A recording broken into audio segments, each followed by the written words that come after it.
Hey, what's up everyone? Slightly different one today.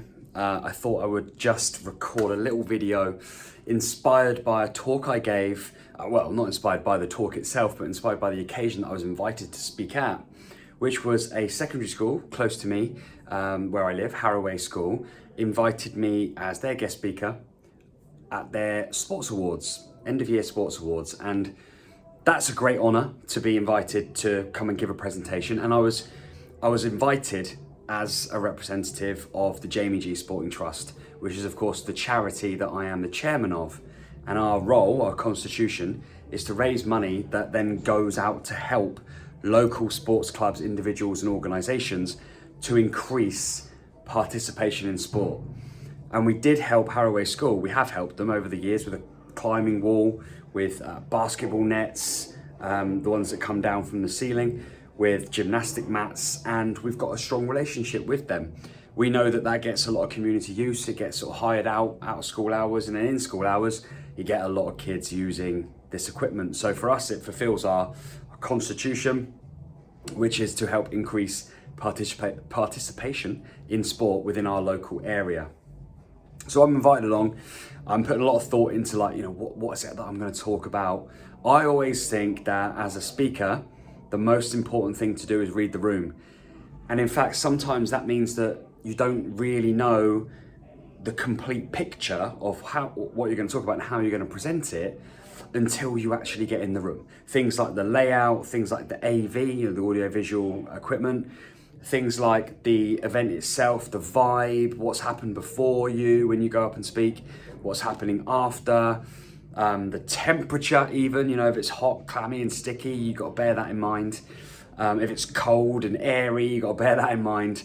So I think as a presenter, as a speaker, it's very important to have like an 80% of an ideal image in your mind of how the presentation is going to go, but leaving a flexible room for 20%, which is hard for some people, I get it, because you've got to let go of that. You can't control it.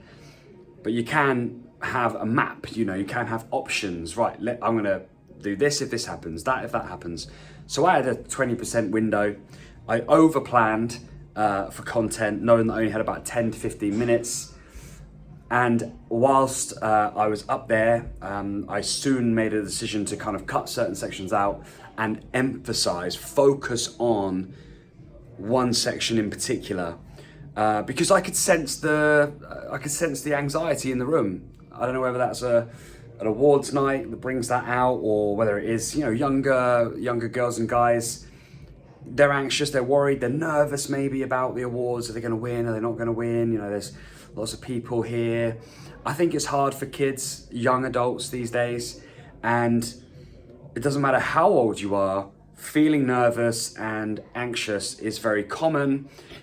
And I'm not sure that we find the best tonic, the best solution for these symptoms, these problems sometimes, when actually perhaps what we could be doing as parents, as leaders, as friends, as family members, and as individuals is building our self-esteem, building our confidence, building our resilience so that we can cope better with scenarios and situations that cause us to feel nervous. Because I think that nerves serve. I've been a firm believer of that. I get nervous a lot. More so now, I think having kids, just get generally more concerned about certain things, but you have to stick to what works. And what works is understanding that fundamentally feeling nervous about something or feeling anxious about something is putting energy on an event that hasn't happened. It's putting energy on a worry. It's putting a lot of focus and energy and emphasis on a fantasy that hasn't occurred. It's not factual, it's not real. It has yet to happen. And of course, it's just one possible scenario out of an infinite amount of scenarios. But for whatever reason, we tend to fixate on one that's causing us to feel worried because it's the one that we don't want. So when we peel the layers back even further, why don't we want it? Well, we don't want it because it might make us feel stupid. It might humiliate us. It might cause us embarrassment. It might cause us danger. Now, danger and threat, actual danger, physical harm, yes, that's worth taking into consideration, of course. But embarrassment, fear of humiliation, and risking looking like a bit of an idiot, These are actually things that have to happen.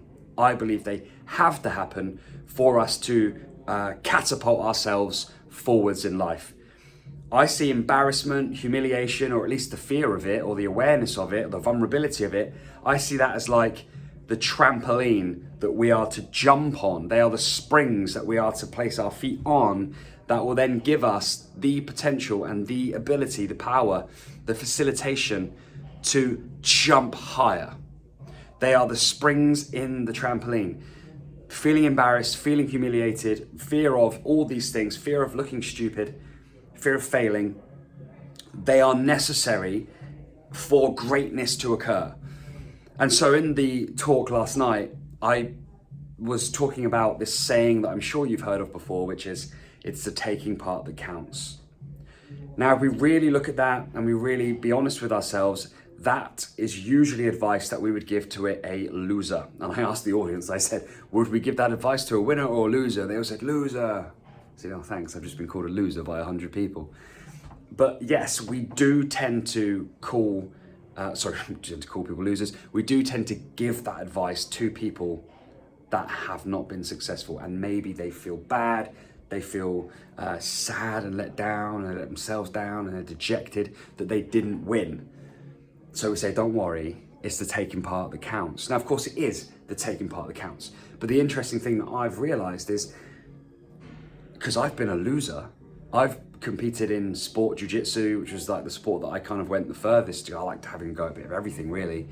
But the sport that I went the furthest in, sport jiu-jitsu, my first competition in Las Vegas, my first experience at the World Championships, I didn't just lose every fight, I lost every round. I was terrible. I didn't have enough skill, enough ability, enough confidence. I didn't have enough knowledge of the occasion. It was too much for me, and that just caused me to lose my composure and come unstuck, basically, because there wasn't a way through. Now, in that scenario, yes, you can apply that advice. You can say, it's the taking part that counts. But what happens next when somebody gets back on the horse, so to speak, and goes and gives it another go, and eventually keeps trying, keeps putting the work in, keeps putting the feedback from last time and applying what needs to be done to get better, eventually they will reach a certain level of success. And in those moments of success, I firmly believe, and something that I shared again last night, that it's still the taking part that counts. Because the winning, the accolade, the trophy, the medal, the certificate, these are all just physical objects that remind you of the occasion, and they belong to you. They are belongings. There is one person that can take this trophy home. You won, so you can have it. It is your possession, part of your possessions now. It's your belonging. You can go and put that somewhere, and you can look at it and remember why you have it. But there's nothing else there. It's just a reminder. It's an anchor towards that particular moment that you were the winner. But in the taking part, all the intrinsic rewards, which you're not able to see, like the satisfaction of knowing that you did it, knowing that all the sacrifice was worth it, knowing that the journey has been something that you can now look back on and feel proud of yourself and feel grateful for, and all the friendships that you make, and not just the friendships, but the respect that you have for your opponent and your opposition, because without them, you can't be the best you can be. You need them in order to test yourself. If they weren't there, you don't get to do any of it. So you start to realize, and that can spill over into your life. And that's why I think sport is so important as a mechanism for young people, particularly when it comes to building self-esteem and building confidence, even when you really do hook into this whole philosophy of the taking part that counts. I hope, and I have got young kids, and as they get older, I hope that I can, in the car journey home, I can talk to my kids about what they did well, what they can improve on, and what they enjoyed about their performance in whatever sport or whatever activity it is that they decide to do. And I hope to be able to do that if they lose or if they win, because the taking part automatically qualifies you as a winner, in my opinion. Like, there was a team last night in the presentation that hadn't won a single game all season. I think it was like Year 7 boys rugby, hadn't won a single game. Doesn't make them losers. Yes, they might have lost the games. They might not have scored enough points to beat their opposition. They might not have done that. But as human beings, as young people, they could have easily have not done any of that. They could have easily have sat at home and done nothing. But they didn't. They put their hand up. They faced the risk and the vulnerability of humiliation and embarrassment, and they took that head on. They showed courage to go and get stuck in and take part. And in that taking part, they've built skills, they've built relationships, they've built friendships, and they will come back stronger. There is no question. Like, sometimes it's better that way round. I can remember being very upset because I never kind of won anything as a kid until I was about 14, 15. But I remember my dad saying to me, like, if you keep practicing as you have been, you will have your time, it will come. And it did, because when you are losing a lot, you have to dig in. I say losing as in, like, literally the game, you're not winning the games, you're not winning the matches. You have to start getting used to reflecting on your performance, thinking about how you can improve, listening to your coaches better, listening to your teammates better. And all these things might not happen as much if it was easier and you're winning all of the time. So I think young people have to embrace that. It's not always about winning. Yes, it is about taking part, but it's also about taking part when you win, because you're still gaining all the backstory, all the little gaps are being filled, all the little holes are being filled, all the cracks are being, like, of the hardship of the journey and everything that you've been through, and all the times that you've been frustrated and you've missed the shots and you didn't win. You know, all of these things are now starting to make sense because they didn't happen to you, they happened for you to go and have this moment now. And without the taking part, none of that exists and none of that is possible. So in a world where we're worried about our young people, where there's a lot of anxiety, where it's extremely easy for people to compare themselves to others and feel down about that and have mental health problems and struggles that perhaps haven't been there before in previous generations, or aren't really a necessary experience for young people, more of a path that they've just stumbled down by accident, I think we can counter that by embracing this notion of just taking part and having a go, and being okay to be embarrassed, being okay to feel a little bit scared, being okay to feel nervous, because nerves serve and being scared is normal. Being afraid isn't. That's something that has to go.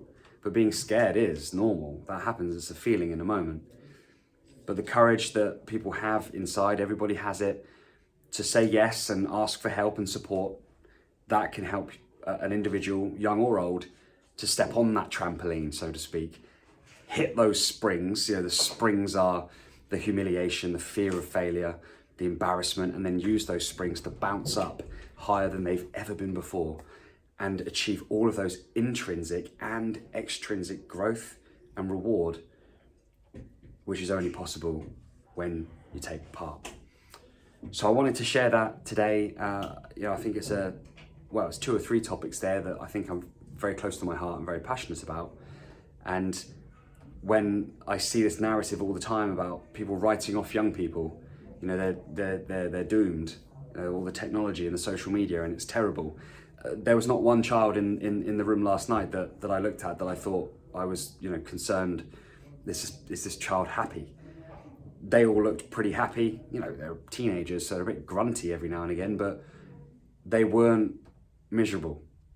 And I know that might not be necessarily be a reflection of the general population, but the one thing that they all had in common was that they were all taking part in something. So take that on board. Would love to know your thoughts. Anyway, reach out on socials and get involved in the conversation if you want to. But yes, thank you to Harroway School for inviting me. It was a real honour and a real privilege. And yes, we've just got to go and do our best, haven't we? Take part, give it a go, and reach for that greatness.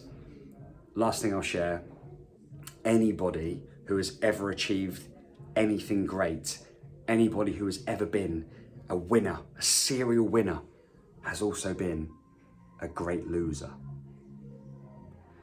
Because they were taking part and eventually it just broke through and happened for them. Because of all of it, not because of that one shot, not because of that one punch, not because of that one penalty or one free kick. It wasn't the singular moment that made them. It was all of these moments leading up to it, all of these things that happened for them in order to become that greatness. Thanks for watching. Speak to you again soon.